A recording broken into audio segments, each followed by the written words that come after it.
নমস্কার, আমি ডক্টর শান্তনু ভক্ত, কনসালটেন্ট ফিজিশিয়ান এবং কার্ডিওলজিস্ট হিসেবে প্র্যাকটিস করি। আমি এই স্পর্শ ডায়াগনস্টিক্স উষা গেটের কাছে যেটা আছে তার সঙ্গে যুক্ত। আমি আজকে আপনাদের বলতে চাই যেসব রোগী, যেসব মানুষ হার্ট এবং সুগারের রোগে ভোগেন, কিন্তু এখন শীতকালে কেমন করে থাকবেন, নানা রকম ইনফেকশনের মধ্যে কেমন করে ঠিক করে নিজেকে রাখতে পারবেন সে সম্বন্ধে কিছু বলতে চাই।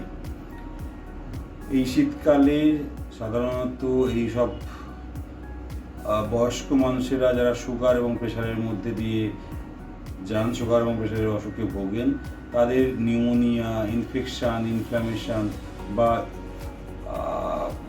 ইনফ্লুয়েঞ্জার মতো রোগ হওয়ার চান্স অনেক বেড়ে যায়।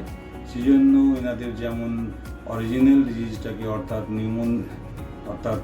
সুগারের অসুখটা অথবা প্রেশারের অসুখটাকে ঠিক করে কন্ট্রোলে রাখতে হবে। তার সঙ্গে অবশ্যই এমন কিছু প্রতিকার নিতে হবে যাতে ইনফেকশন কম হয়, ঠিক সময়ে খাওয়া, ঠান্ডা না লাগানো, এমন কোনো ব্যালেন্স ডায়েট খাওয়া যেখানে ভিটামিন সি এবং অন্যান্য ভিটামিনগুলো ঠিক পরিমাণে থাকবে, এবং অবশ্যই অ্যাডাল্ট ভ্যাকসিনেশন, নিউমোনিয়া এবং ইনফ্লুয়েঞ্জা ভ্যাকসিন ঠিক সময় নেবেন।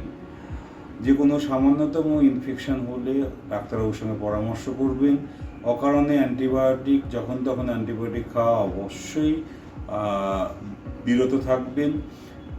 ঠান্ডা লাগলে বা জ্বর এলে প্রথমে 1-2 দিন কখনোই সেই অর্থে অপেক্ষা না করে যত তাড়াতাড়ি সম্ভব আপনারা নিকটবর্তী ডাক্তারবাবুর সঙ্গে, ফিজিশিয়ানের সঙ্গে যোগাযোগ করবেন।